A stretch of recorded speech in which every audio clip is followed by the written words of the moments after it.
The NASCAR chase race at the Kansas Speedway ended up just a few hours ago. Post race inspection was just completed. The 8 drivers that were on at the end of the race are on, as no one failed inspection. But a pretty tame Kansas race, wasn't really anything special until we got some restarts at the end. But star of the race was pretty crazy. It was a Daniel Hemrick and David Reagan front row. That was pretty insane to see that. Most of the reason for that was this is kind of one of those racetracks where you can trim your car out to go faster, or you can give it some downforce so that it handles better. We saw that out in Vegas, where some cars decided, hey, we want more downforce. Like I think the Penske cars did that along with the Gibbs cars, and it worked out for them later in the race. While early in the race, cars that were kind of trimmed out more were faster on fresher tires when the grip was up. But overall, wasn't very special at all. At the beginning of the race, Kozlowski took the lead, and then I think Larson took it, and then in stage number 1, Larson opened up the gap to 10 seconds. He had a 10-second advantage over Keselowski and then Suarez. It was absolutely insane how fast the 42 was, and how bad the rest of the competition was in stage number 1. Larson was on rails in stage number 1. Once again, opened up to a 10-second advantage over Keselowski and the rest of the field. I mean, it was not even close at all. In fact, it was getting pretty boring, I'll be honest. Like, I don't remember the last time at like a 1.5 mile track where someone drove away to a 10-second lead, but it happened here today. But some green flag pit stops happened. Larson had a little bit of a slower stop. Came out like a second ahead of Suarez, so he lost like 9 seconds, but whatever, he still had the lead. But late in the stage, Ryan Newman and Ricky Stenhouse Jr., the teammates from Roush Racing, made some contact with each other. Newman actually, a lot of people blame Stenhouse for it, which I thought was strange.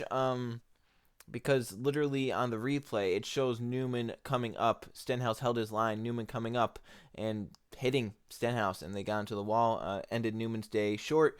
NASCAR was a little quick to throw the yellow with that. I'll, kind of evaluate that a little bit later on, but this whole race, NASCAR was kind of weird with yellows. But they threw the yellow for debris off turn 4. Whether that be the case or not, I don't know, because they immediately threw the caution. So it was almost like they didn't throw it for debris, but they said it was for debris. I don't know. Don't know how you can call a caution for debris immediately after a crash happens. You have to wait and see if there actually is debris or not. So that was them trying to get, I think, a cool stage 1 restart, and I guess they got what they wanted. They went 5 wide on the restart. It was Logano and Suarez, and Suarez made the move. I think Chase Elliott was in the middle of it. I mean, it was crazy push and whatever. Chase pushed, Logano cleared. Joey actually ended up winning stage 1. Chase was second, and Brad Keselowski was inside the top 10 as well. That's actually big there, because those 3 would end up battling for the last spot in the next round of the playoffs. So for Logano, it was looking bad. It was looking bleak there in stage 1. He had to come down pit road, I think, for a loose wheel, and fell like 2 laps down, and Chase was only a few points behind him. And it looked like Chase was going to get about like 5 or 6 points in the stage, and Logano was going to get 0, but ended up with Logano getting 1 more than Chase and getting more than Brad Keselowski. And the call for Logano to do that actually ended up getting him into the next round of the playoffs. If he didn't stay out and get those stage points, he wouldn't be into the next round. Kind of, once again, go more on that a little bit later on. Stage 2 wasn't anything special either. I don't even remember who won stage number 2, if I'm being honest with you. It was Hamlin. Denny Hamlin apparently won stage number 2. Once again, it was very mediocre, stage number 2. I don't really remember much that happened. I'm kind of looking right now, and I guess Larson did spin Joey Gase. That happened in stage 2, and then they finished stage 2. So, not much happened there, I'll be honest. Very, very mediocre stage for sure. And, it was kind of just like Hamlin dominating, and nothing really happening in the points. So then stage number 3 went green for a little bit, had a yellow for debris at the end of the race. Even like in that long green flag run as well, nothing happened. Hamlin pulled out, head to a big lead, and kept leading and leading and leading. Meanwhile, the battle for the playoffs kind of got closer together as it was Brad Keselowski fading back through the field. Chase Elliott was inside the top 10. Keselowski was one of them that qualified up at the front of the field. He qualified inside the top 5. That means his car was trimmed out a little bit more than some of the drivers that qualified outside the top 10 or whatnot, which meant that his car would be faster on the shorter runs, while if you got laps out of the tires and started to get slick or whatever, his car would start to fade most likely. I don't think that the car being trimmed out had much of, much of an impact of how his car handled. I feel like his car just handled that bad because his setup was bad. You had drivers like, Blaney and others who qualified up towards the front. They ran well. And so they must have had trimmed out race cars for qualifying to qualify that well. So in my opinion, it was just a horrible setup on the 2 car, and he fell back to, I think, 20th. Some pit stops happened. I think he gained some spots on pit road, but then fell a lap down. So now he's at the point where he's like 18th or something. Excuse me. And he's like 3 or 4 points ahead of Chase Elliott, who was 8th, which would be good for Chase. 8th, hey, you have spots in front of you. The bad news for Chase was 4 seconds in front was Martin Truex Jr. in the next car, and 4 seconds back was the car behind him. So he was in no position whatever to lose spots or gain spots. So he was in basically a box in terms of gaining points. He would need to gain those 3 points all by Keselowski fading in the final 20 laps of the race, which was going to be very hard for that to happen. Keselowski had a pretty good advantage over Dillon and the others behind. He may have lost another point or two, but it wasn't going to lose 4 points, which I think was kind of the big thing there, was that it looked like, even though Brad was struggling huge, it looked like something was actually broke on the 2 car. That's how slow he was going. I think he still would have been fine to make it. But Ryan Blaney scraped the wall through 3 and 4. It ended up cutting a tire down. He noticed this, got down to the apron. The tire came apart on the apron. Once again, I feel like this was a very quick caution by NASCAR. When the graphic came up on NBC, I don't even think the tire came apart when the caution graphic came up on NBC. So that was kind of interesting. Another interesting thing was that it was on the apron. Whether that should have been a caution or not is neither here nor there. Matter of fact is that I just feel like it was unnecessarily fast to throw the yellow flag for something like that. It probably should have been yellow because it was on the apron. Once again, cars can go down there to ride around if they're trying to get out of the way, if they're trying to come off pit road. So there maybe was some safety issue in terms of that. But there also could be an argument for, hey, it's on the racing surface, so if you hit it, you're only going like 70 miles an hour. It's not going to get projected up into the air. Once again, that is another kind of argument about that. I don't really know how I would have called that. That's kind of like one of those things where it probably depends on the circumstances. And, hey, this is a cutoff race. We want what we can do to produce excitement and entertainment and drama. And having it go green to the end was not going to do that. So let's have a caution and shake the field up. So they ran a good amount of laps on the tires, so obviously they're going to come down pit road. All the leaders come down pit road. Interesting for Denny Hamlin, leading the race took 2 tires. Same could be said for Kurt Busch, Jimmy Johnson, Kyle Larson. So they all take 2 tires. Kyle Busch was the first car to pit road with 4 tires. Chase Elliott took 4 tires. He was set to restart in 8th, so he actually lost 1 spot on pit road because Blaney, of course, blew the tire in front of him, so he got up to 7th. But then he lost 1 spot on pit road, but once again, some cars took 2 tires in front of him, so really, he kind of gained spots on pit road, technically. Brad Keselowski stayed out, took the wave around, smartest thing he could do in that position, got back on the lead lap in case another yellow came out. Hey, we'd be back into this thing. We can try and gain spots then once we're on the lead lap. The green flag flies, and I've never seen Chase Elliott get a restart like that. He was on it. He went up top, he went middle, he went bottom, and he was slicing and dicing through cars. He got up to 6th, got up inside the top 5, got up to 4th. He was up to 3rd behind Kyle Busch, and he passed Kyle Busch to get up to 2nd. At that point, it looked like it was all over for Brad Keselowski. We were in the final 5 laps of the race. Keselowski was struggling on the worn tires. He was back behind Benedetto, battling with Buescher. He was like 3 points out. It looked like it was over for Brad Keselowski. His season was over. An issue on the 43 bubble wall saved Keselowski, though, as I believe something about the hub went wrong on the 43. From what I've heard, it wasn't a tire changer's fault. It was something about how it was installed, or it broke or something. The tire came off, so he spun around, caused a caution, and set up for an overtime restart. Now, this really hurt Chase Elliott because Chase was lined up in second and was actually looking to pass Denny Hamlin to win the race. And he was basically locked to advance. If they got to the white flag, he was going to come back around and finish inside the top three no matter what, most likely. So it looked like he was going to advance no matter what. This yellow then had him lined up in second, and Hamlin chose the inside. Chase got given the outside. Brad Keselowski, he was on the lead lap. Came down pit road, got some fresh rubber to say, hey, let's get going. And the big thing for him was that on pit road, he came in like 4th or 5th onto pit road. When he left pit road, he was the second off. His crew did the work, and he went from 3 points below to 1 point up on the restart. So, got our first overtime restart in. Kyle Busch gives Hamlin a shot down to turn 1. They both clear. Chase Elliott gets in line third, so he's riding in P3. As they come off turn number 4, Chase is looking like he's going to have to win the race. However, Joey Logano behind had a horrible restart. Logano was only 10 points up. He had a horrible restart. He fell back. He was then only about 5 points up. Trouble happens in front. Daniel Suarez gets up and into Brad Keselowski. 41 car spins around, collects some others, and NASCAR immediately hits the yellow flag button. And at first, when I was watching it, I was like, oh, race is over. They took the white flag. It's over. Denny Hamlin's going to win the race. But who advanced through?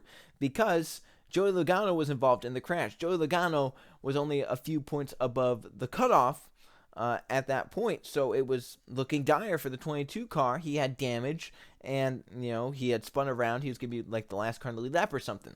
NASCAR comes on and says, they didn't take it. They didn't take the white flag. We have another restart. To which everyone was like, what? How? Like, there was no way. Like, literally, watching it live, it was like, wow. Like, man, that they took the white. It's over. Like, I can't believe it ended like that. Upon further review and upon an NBC it was clear that by 5 feet, Denny Hamlin did not take the yellow flag. Like, literally, if the yellow flag happened 1 second later, Hamlin would have been at the line, and it would have been over. And it would have been Brad and Joey into the playoffs. Instead, we had another overtime restart. So on this restart, Chase Elliott was now third. Denny Hamlin took the bottom. Chase gets away with Hamlin. Chase gets clear in 3 and 4, comes to the white flag. Hamlin out in front, but meanwhile, behind is the real battle. Brad Keselowski is fading through the field and fast and sinking. He gets in the wall off turn number 2 and ends any sort of run he thought he could have had. Coming back to the checker flag, Denny Hamlin wins his 5th of the season. Chase Elliott with a runner-up once again, and Brad Keselowski finishes, I think, like 19th and 3 points out of the top 8. Chase Elliott somehow, someway, advanced through to the round of 8. Brad Keselowski eliminated with William Byron, Alex Bowman, and Clint Bowyer. For Chase Elliott, gotta give mad props to him. He drove an amazing final stretch of the race. I don't know if I've ever seen him drive like that besides the Roval. He has definitely shown that he has a fire underneath him and has a kind of like a different side to him when he gets into these positions. Like at the Roval, he was like, I know I have the best car, and I made a mistake. I'm going to go up there and get it, and he did it. And here at Kansas, he was like, I need to get these restarts right so I can get up in advance, and he did it just right. So props to Chase Elliott. That was an amazing last drive of the race. He drove his ass off to get into the round of 8. That's all I'm going to say. For Brad Keselowski, horrible luck for the second straight season in the playoffs. Last season, he was obviously eliminated in the round of 12, just like he is this season. Main counts for that may have been the lack of stage points. You got to score stage points in order to advance, and we've seen that time and time again. You also have to have those playoff points. Being up at the end of the regular season and getting wins and whatnot, that definitely helps advance as well. A lot of things could have happened. For Brad Keselowski, there was a lot that could have gone differently in this round that could have gotten him to advance. For example, if Ryan Blaney was 0.008 of a second slower at Talladega and Ryan Newman won the race, Brad Keselowski would be in, because Blaney had a horrible round except for Talladega. Dover, he sucked. He was 22 points below the cut line, and here at Kansas he didn't have a great day, so Brad probably would have been above. You look here at Kansas. If the caution comes out 1 second later, Denny Hamlin takes the white flag, and the Penske trio is into the next round. Instead, yellow comes out a second sooner. Blaney is 0.08 of a second faster than what he could have been, and Brad Keselowski is out, and Ryan Blaney's in. That's kind of how that worked out in this round of 8. Last season, obviously, it was kind of the same thing. He came with a lot of momentum, winning 3 straight races, but then got involved in the late Dover crash, and then, at Talladega, he ran out of fuel, and at Kansas, he didn't really run well, so... once again, in both of those seasons, Brad Keselowski, under a full season format, should not have had a shot at the championship. Obviously, last season, it was going to be Kyle Busch or Kevin Harvick that should have won under a full season format. Funny enough, this season, right? The full season format. We talk about the playoffs now. The playoffs is supposed to be producing excitement, right? I think I've mentioned this before, but on Racing Reference, if you go there after every race, you can look up the race onto Google and go to Racing Reference. They have, the results from the race. They have how many laps every driver led. They have the number of lead changes, how many cautions, what the cautions were for, when drivers led the race. They have the margin of victory, all that stuff. At the bottom, they have point standings after this race, and to the right of that, they have non-playoff standings after this race, basically saying if there was not any form of chase whatsoever, and it was just strictly points format, this is how the points would look. After Kansas, Joey Logano would be leading the points. Kevin Harvick would be 3 points behind in second. Kyle Busch would be 4 points behind in third. Denny Hamlin, 18 points behind in fourth. And Martin Truex Jr., 30 points behind in fifth. The front 5 in points would be separated by 30 points, which is half a race. The top 3 are separated by less than 5 points. Obviously, under this format, drivers would probably be racing differently. Fact of the matter is, though, under a hypothetical, and it would probably be kind of close to this, it would be very, very close. Joey Logano almost got eliminated this round, and he's leading the full season points. Where Brad Keselowski is, he was eliminated during this round. He would be 6th in points. Chase would be 7th, Larson 8th, Blaney 9th, Kurt Busch 10th. So if you really look at it, what should have happened was Blaney should have been eliminated, and Keselowski would have been in. In fact, even though Blaney's in, 7 of the 8 drivers in the final 8 deserve to be there. Larson's 8th in points, Chase is 7th, Truex is 5th, Hamlin's 4th, Busch is 3rd, Harvick's 2nd, Logano's 1st. The only driver who doesn't really deserve to be there is Blaney, and he's 9th in points. He's only actually 1 point off of Kyle Larson. While Blaney doesn't really necessarily deserve to be inside the round of 8, and Brad definitely deserves it more, Blaney could make a case, I guess.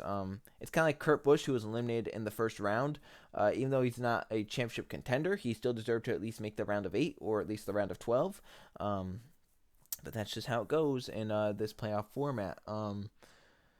So, next round, you have Martinsville, Texas, and ISM. The race at Martinsville earlier in the season was not anything spectacular. If I remember, I think it had the least amount of lead changes in Martinsville history. Texas is going to be Texas. Earlier in the season, they ran single file there and couldn't make a pass because it's a single groove racetrack, and with this package, you can't race behind someone without getting tight and dirty air. And at ISM, not looking forward to much. The restart will be insanity, but otherwise, once they get going, it's a flat racetrack, one groove. You know what that is with this package. I don't know if there's much to talk about other than how I said that Kansas races this season were night and day, and that was literal too. Obviously, the first Kansas race was at night. This one is during the day, and they were completely polar opposite. The Kansas race earlier in the season, the Digital Ally 400 had 23 lead changes, and it had just under 3,500 green flag passes.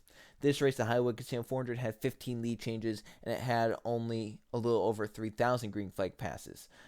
So obviously, once again, this package is more of a cool racetrack night package, which, that's how it goes with downforce and not power. But once again, you can't put every single race to nighttime because every other single package in the world doesn't favor night. And just because NASCAR found the one package that favors night doesn't mean every race should be put to night, considering also TV ratings suck for night races. So, that's how it be. But this Kansas race didn't really feel like anything special. Unless it had a restart, it wasn't anything much. It wasn't a good race. It had good restarts, it just wasn't a good race. Overall, like in the middle of it, I was kind of just like, meh, I'm not really intrigued by anything. Like nothing is here compelling me to keep watching this race. And the fact that I only had 15 lead changes, this package is supposed to promote more passing and create more battles up at the front of the field. But, I mean, the spring race last year had 13 lead changes. That's only 2 off of this one. And, one of those lead changes came from Daniel Hemrick getting the pole, which he probably shouldn't have gotten because, of course, cars are trimmed out and some aren't. So, it's just kind of, it is what it is. But once again, this package isn't really, I feel like it hasn't just made everything better. Like, I feel like the stuff that's made bad, it's made really, really bad. And the stuff that's made good, it's only made a little bit good. Like, maybe you could say, well, Kansas in the spring was better. You could say that the 600 was better. You could say that the plate tracks are better, the Super Series are better, but I just don't think that's a package thing. I just think if you throw a 10-inch spoiler on the car at Daytona Talladega and you give them more power there, of course it's going to be better. That's how it works at Daytona Talladega. They're literal drafting racetracks, so if you give them a huge spoiler, that is giving drivers a chance to draft. So I don't really think that's a package. I think that's just a common sense thing. But other racetracks, like, Atlanta wasn't really affected. Vegas in the spring was made better, but Vegas in the fall didn't seem much different. Phoenix early in the season looked worse and seemed worse. Auto Club seemed worse. Michigan seems a little bit better. Pocono was worse until they had PJ1, so the PJ1 made it better. Bristol was the same. Bristol was good in 2018. Loudon was worse. Martinsville was worse. Watkins Glen was worse. Sonoma was somehow worse. Kentucky was better, I'll give it that, but it didn't really have anything to be compared to. Same with Texas. Those races have not been good for quite some time. Darlington, I think, was somehow worse. Richmond is exponentially worse. What else? Dover is horrible now. So I'll give NASCAR props for Kansas, Chicagoland, Kentucky. First Vegas race, maybe. Even though the first Vegas race wasn't really anything special. No one could spin out because the cars were too glued to the racetrack. So that's my weekly rant on the package, I guess. Even though I don't really try to get into that. I mean, this race kind of got me into it. Just because of how bad it was in the middle of the race with nothing going on. Once again, you have to make cars that drive hard. Like, if you make them hard to drive, it's going to make slipping and sliding, cars fall back, cars come to the front. So it is what it is. Once again, I keep saying that it is what it is, but that's the NASCAR we live in these days. They have a package that is, controversial. They have a horrible playoff system. They have stages, which is very controversial. They all this stuff. They have a ton that is controversial and people don't like. So yeah, that's it. So we'll see how the round of 8 goes. We'll see who advances into the final 4. I think my final 4 picks are actually still left. I had Truex, Hamlin, Kyle, and Harvick. So all 4 of them are still left in it. In fact, I think actually in the round of 8, I had 6 of the 8 drivers.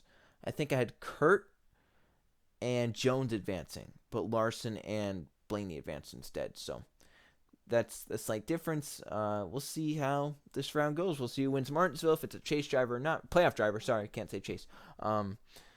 I'm getting too used to 2011. Maybe that's why I've been complaining about the package war. I'm getting through 2011. I've been kind of binge watching those races because they've been good. That Atlanta race from 2011, if you have not ever seen that race, or if you've only just seen the finish of that race, I recommend you go check that whole race out because it was fantastic from start to finish. It was my favorite race of the season so far. But yeah, I just feel like that maybe 2011, watching 2011 and seeing them with a fair but also kind of exciting chase format, along with cars that were hard to drive but also put on a show, it kind of makes me mad about what they have now. So that's it. I'm finally done ranting, finally done complaining.